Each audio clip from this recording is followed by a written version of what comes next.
Hey, good evening, guys. So there's I've been thinking more about the implications for my philosophy of timing. This is something that I think is important to think through concerning my philosophy of timing. I will try to attach my recent Substack article on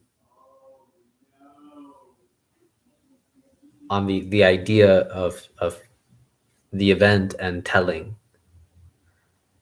Um, but just to kind of give like a quick run through of where my thought is currently, and where it resides. Um, Basically, I'm taking influence from Derrida a lot, a lot of influence from Derrida. Um, in the case that so Derrida acknowledges that we have a tendency to overestimate the subject, the power of the subject, and underestimate the systems that we speak from. And because we are speaking from systems that are older than us, older than ourselves, we are in some ways inscribed. We are subjects that are inscribed in these systems that we speak from. Uh, and Derrida is taking much influence from Heidegger when he says that language is actually the master over us and not us, basically. Right? We're not the masters of language. And this is the significance of Heidegger's thought that we're not the masters of language. And I had been thinking a lot about this and Derrida's influence on this topic as well, where if we are not the masters of language and language is master over us, what is happening? What is happening when we are speaking? Basically, that is like been the occupation of my thought. Like what is happening when we are speaking? And that means that if language has some type of mastery over us, it makes us beg the question, ask the question, what's the point of speaking? Why do we speak? Um, and so my thought has evolved in this arena that because there is a language of time from which we speak from, and then there's the language of time, the language that time itself speaks, which is what I call timing. However, when events happen, basically they infinitely extend themselves. Um, what does that mean? It means that events cannot be determined by cutting them in time. And there's a significance in this because that means that I don't know if you guys ever heard. I like bringing up this parable because it's very important. The parable of the Chinese farmer, where things happen to him, and every like there's a bunch of situations happening to him, and yet every situation he meets with a sort of a maybe. Right? He cannot properly determine the event because to determine the event um, is to assume that we know with certainty about what the event entails. And this is the issue with objectifying the event in time and objectifying time itself when things happen to us, or any happening as such. And basically because of this, we're always too late about the event. And this is the point of my thought, that we're always too late to talk about the event. So in essence, we're always telling about the event, right? And because we're telling, and because there's a sort of lateness to the event, the lateness of the event is that the event is still attempting to arrive. That is the undecidability of the event. That it is always attempting to arrive because it is always being late, basically. Um, and so we as subjects always have to tell of the event. But the telling of the event is never the actual showing of the event. Um, so now that I've connected those thoughts for you guys as a sort of summary of my thinking, um, what I have been speculating is that the subject or subjectivity itself is a kind of event, basically. It's a kind of event that is happening. And that means for the notion of self-relating negativity, because I've been trying to think about subjectivity a little bit more deeply, because the problematic thing that we have now in this postmodern era is that everything boils down to subjectivity, right? But there's a sort of bad subjectivity going on, and the bad subjectivity that we have that is going on is the one that basically defers and dismisses all other subjectivities because it is subjective, basically. We hear this a lot, right? Like the idea that what does it matter? It's all subjective, anyways, right? Um, but see, this deferral of subjectifying that we have um, is that we have formulated strong opinions about the things that we believe we are certain of, and the moment that they become tried or attempted to be tried for, um, we dismiss the attempt of them being tried, them being sacrificed, by deferring to all other subjectivities, saying like, well, you know what? My subjective portion is just as subjective as your subjective portion, right? Um, but you see that the problem with that subjectivity is that blocks off the other, does not allow the other to speak. Um, so this is the problem that we have, right? Um, because there's obviously an issue with objectivity, just a sort of just dominance of objectivity, and an avoidance of subjectivity. But then there is a problem with subjectivity ruling as such and having a tendency to hold power within itself, right? You see what the problematics with subjectivity and objectivity is not that things we define as objective or subjective, is that we give or place too much power in either of these two realms, subjectivity or objectivity. And so this is the problem that I've been trying to work out through. So what does it mean to cultivate what I've been calling a sort of confessional subjectivity? What does a confessional subjectivity look like? Well, if we let's entertain the idea, right? Let's entertain the idea, the assumption that subjectivity itself is an event, is an event. There's a way in which subjectivity is already inscribed in the event, to which, when we are already being in the world, um, it means that self-relating subjectivity is actually not subjectivity in itself. It is only telling. It is only telling about subjectivity, right? Remember, I always said that we can only ever tell about the event. This is the same thing.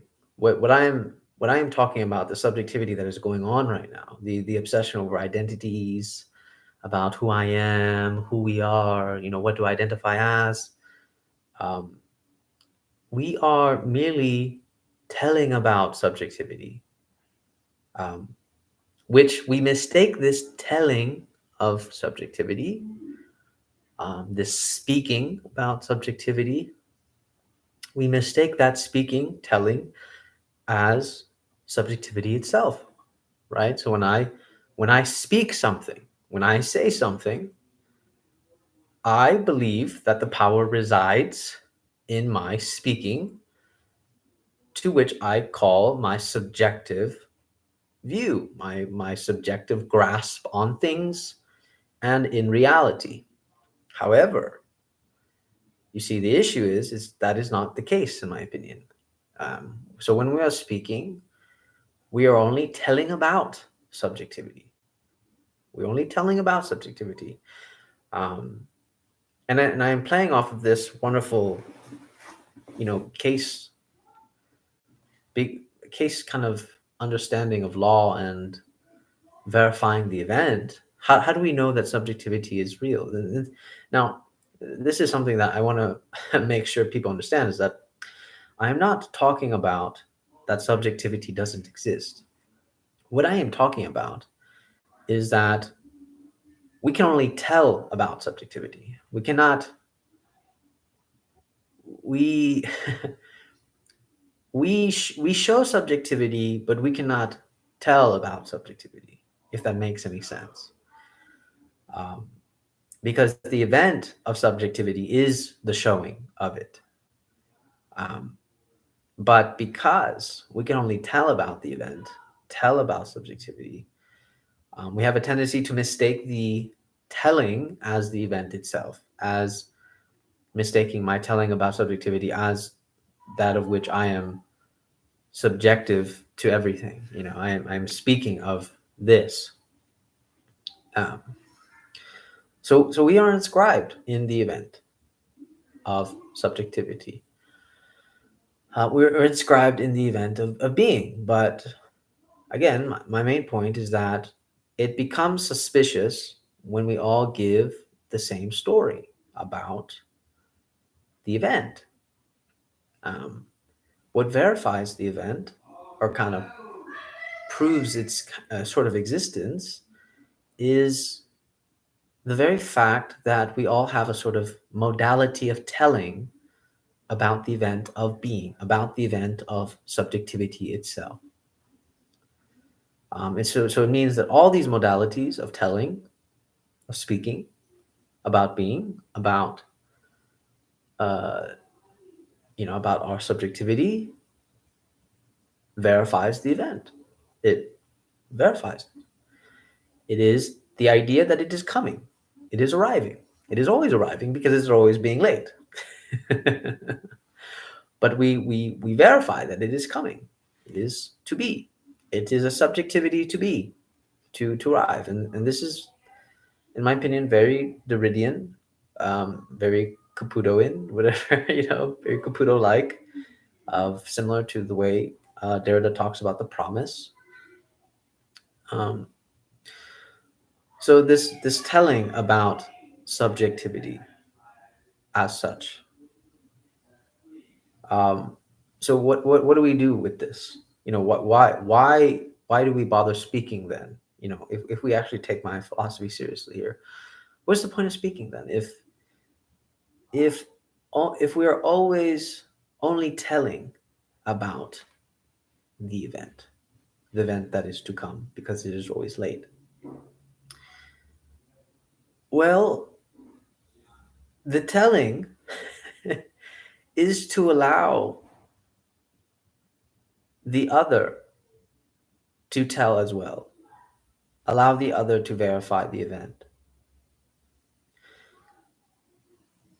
In my opinion, this is kind of like the whole point, but also we tell within the impossibility of showing the event,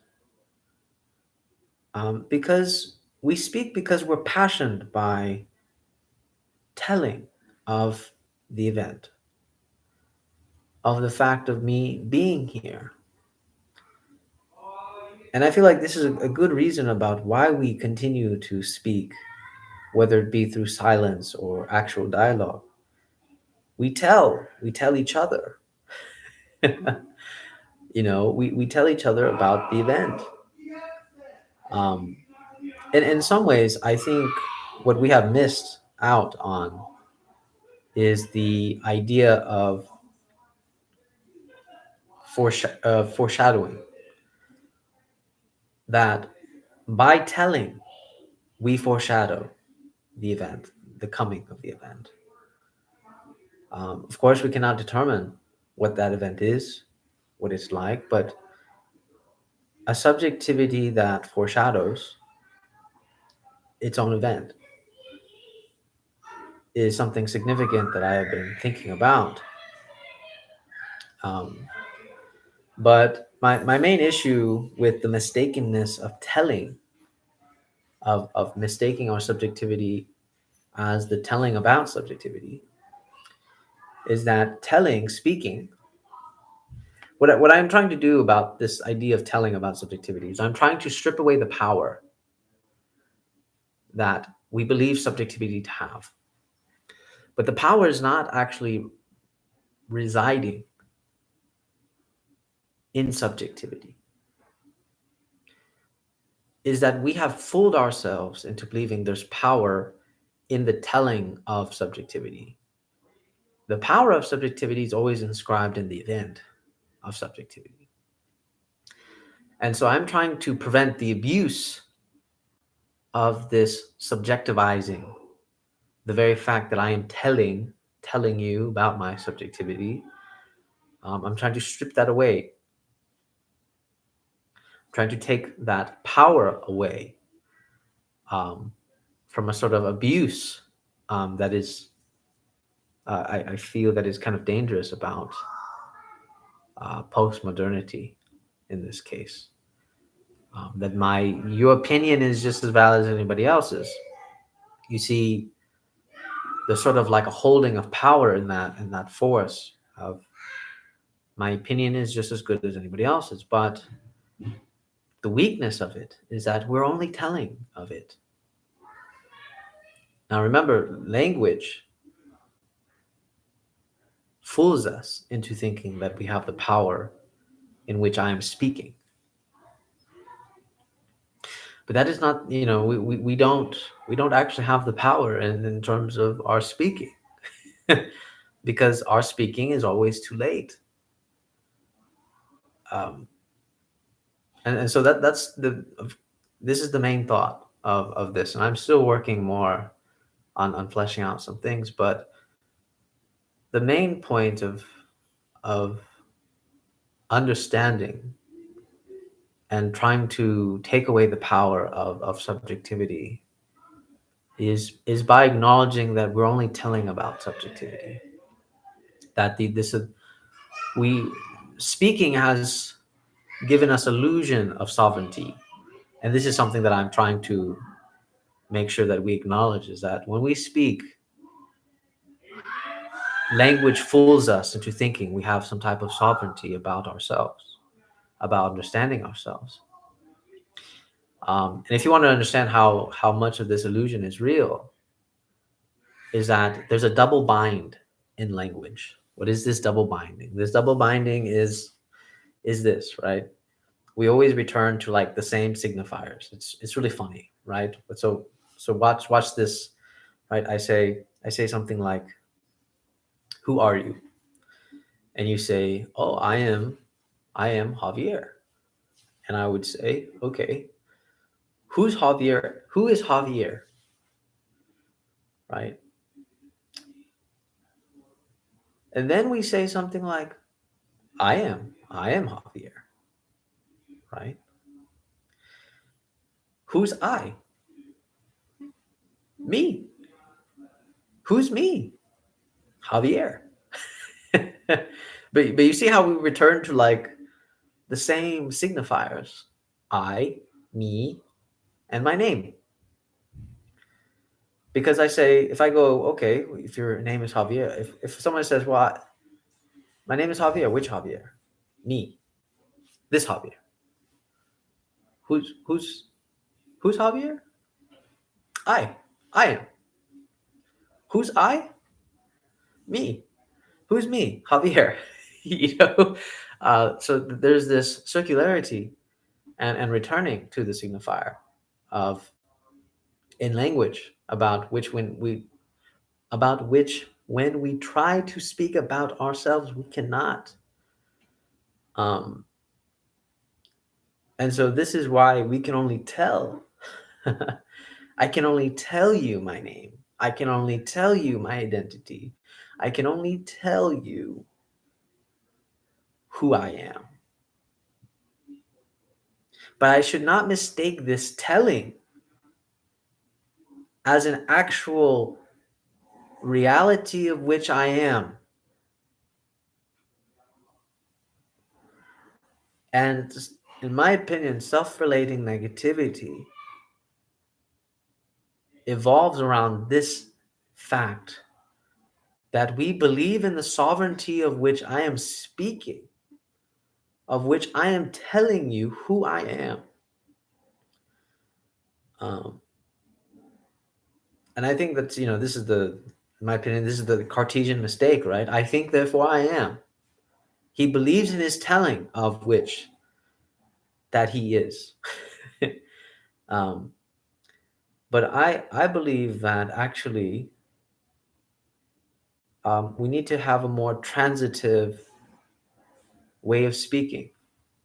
What is this transitive way of speaking? An open-ended way of speaking. What is that? An open way of speaking is to say simply that I am. It's and similar to like the Bible too. When God says His name, He says something like "I am," and to speak "I am" is to leave it open-ended, right? Because the moment you say "I am," blah blah blah, you're not that. But to leave it open-ended, as if you were a transitive verb or transitioning subject, I am dot dot dot dot. Um, and I've also been thinking about how, in a very playful way, with language, when someone says like, "Oh, are you a Christian?" I am. Are you a Jew? I am. Are you Muslim? I am. Are you an atheist? I am. you know, that what I love about the I am notion of speaking is that you take on everything without allowing yourself to be fooled by the becoming of the telling of the I am. Like do not be fooled by the telling of the I am, that I am Christian, that I am this, that I am that I am this and this and this. Because we're only telling about subjectivity. We can never we there is subjectivity, but only in the event of subjectivity. That is why we believe in the telling of subjectivity. But again, we only tell about subjectivity and we mistake the telling of subjectivity as subjectivity itself. So when I say I am, I have fooled myself the moment I have said anything more than I am. If I say I am this, I am that, I have fooled myself. And yet at the same time, we have to say I am this and I am that. Because there's a certain, because the problem that we get now is that speaking, the issue with my philosophy that people would attack is that they would say, well, then what's the point of speaking? Right? What's the point of even saying anything at all? Well, even silence would fall into the same trap, as Derrida and Caputo point out. But the whole point of speaking is because we have a passion for the impossibility of saying what I am. And yet I know that it is true in some ways about what I am because of the event of being, the event of subjectivity itself. However, the moment I say that I am this, I am that, it is not that. It is not that. Um, and so, but we have a passion for this speaking, for this telling, and the whole point, in my opinion, sort of a better kind of subjectivity is to allow others to tell, to speak, to have the same passion for speaking about the impossibility of saying of what I am. Um, because we must, and we excessively do so. We excessively talk to get at what we believe that we are. But of course, what we believe that we are is always confounded by language, and because of that, we have fooled ourselves into mistaking the language as the reality. Um, and so that means that actually I don't know. There's a degree to which I do not even know what subjectivity is, because I'm only telling about it. But I must attempt to tell you about it because I have a passion for it. I have a passion. I have a passion to show you what I am. And this is the whole point: is that we have to allow others the passion, the same passion, to show what they are. The attempt to do so, despite despite the inevitable failing of saying and showing what I am. Um, and so I think this is some of the, you know, the consequences, of my, theorizing about philosophy of timing and the event, and speaking of things that is too late, because there's a way in which, uh, subjectivity itself as an event is always a subjectivity to come, a subjectivity intending to arrive, and that's why it is always being late, and that's why we can only ever tell about it. But there's a sort of beauty about telling, really. I mean, uh, if we look at art art and everything that we do is about telling about this event. Mythology, folklore, paintings, sculptures, expressions, dance, rap, culture, God, everything is about this passion for telling. And I think, I mean, and for me, it makes a lot of sense, because I have been trying to think about the problems of, why is it that when we speak, there are moments about words that can be so, powerful, and then yet there are moments when words are, so empty, so void of any change, any triggering of, of to spark something in someone. What is that? Um, well, it's not that there isn't power, is that I just believe in my power of telling versus the power of words themselves, if that makes any sense, right? We somehow believe that I have a power in my telling. I don't have a power in my telling. I'm actually very weak about it. We have no power in our telling. The only power that resides is in the language itself, in the event. Um, but in my opinion, when people do seem to change from words, from, a strike of a book, or, the things that we discuss online, and stuff, that is the showing of the event, in my opinion. That is when the event decides to show itself. That spark of change, that spark of, inspiration, all of a sudden, when when words for the most part would fall short every day in our lives, and they have a tendency. to fall short. Um, because there's been so many moments that I've been trying to think through this problem of like, well, why is it that we can say some of the same advices to people, and yet it takes perhaps years later, someone comes along the same time, around the same, it basically becomes a matter of right time, right moment, right person, and they say the same thing that you have said, and yet all of a sudden it just snapped.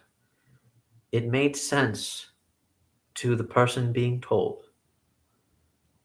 Um, and so it makes us, in my opinion, this makes me realize that we should not fool ourselves in the power of our telling, but understand that there is a power, but that I speak because I am hoping for the impossible. And because I speak and hope for the impossible, I also hope that when I speak, it just so happens to be that right moment, that I am at that right moment and the right person to which changes, participates in the showing of the event. Um, because I mean, for me, there's nothing else makes sense. If I'm being honest, nothing else makes sense about why is it that we have family members that can't uh, they can't change. There's nothing that we could say. There's nothing that we could do, and yet we still try. We still try. We still have the passion to say so, and it's this constant passion to say so, for the impossible, that when it happens, I mean, we're always like, it's sort of unexpected. Like, you know, why is it that it took 3 years, 5 years? Why did it take another human being to say the same things that I have always said? Why? But we speak because we hope. We speak because we tell and hope for that passion, that possibility of the impossible, basically. And that's why I've been obsessed about the idea of timing, of the language of time, the language that time itself speaks. And yet, how does that impact the subject? What is happening when the subject is speaking if the subject himself is always too late? Is because the subject is intending to arrive. But we have a passion. We have a passion to intend to arrive. And the thing is, it's actually better for us to never arrive. You know, and I think that's the sort of bad subjectivity that is going on, is that we mistake the intent to arrive as the arriving itself, as if we have arrived. And then we have this way to defer subjectivity away. Everything's subjective, so whatever. That's a complete dismissal of the other. It should be that we speak. We speak so that the other um, shows himself, herself, um, because we are powerless against the showing, against the showing. We can only tell, but we tell with the impossibility of the possibility of showing. That is why we speak, in my opinion. That is why we continue to speak, um, because we have this hopeless hope uh, about this showing. Um, so hopefully, hopefully that all makes sense, um, about where my thought is currently residing in, and has been thinking. And I've been I mean, it's funny because I'm almost at the end of school for the semester, and I've just been like, postponing a lot of my homework and study, just because I feel just so passionate about what I'm thinking about and pursuing, with this philosophy of timing and telling, uh, of telling, of speaking. I just lately I've been so fascinated about language, about the way we speak and talk, um, and why do words, why does it seem that words fall short, and why do all of a sudden words feel very powerful and shape life changing and shifting and inspiring and all these other stuff. And I think it's because we fool ourselves into believing that we have this power of telling, but we're really powerless again. We're really powerless against this, but there is a power. That power is that passion for speaking, for telling, for hoping, um, in our speaking, that is what we have a passion for. But so yes, so I think I've addressed all that I wanted to say in that matter. But anyways, I hope that felt clear and that people understood. You guys understood what I was saying. If you guys have any questions, you guys can always, I'm pretty sure most of the people that follow me on YouTube have my Instagram and so on, and you guys can always leave a comment and stuff. And I like talking about this, so um, yeah, feel free to reach out. And if you guys have any questions, I'm here. And all right, I hope you guys have a good night. Okay, take care.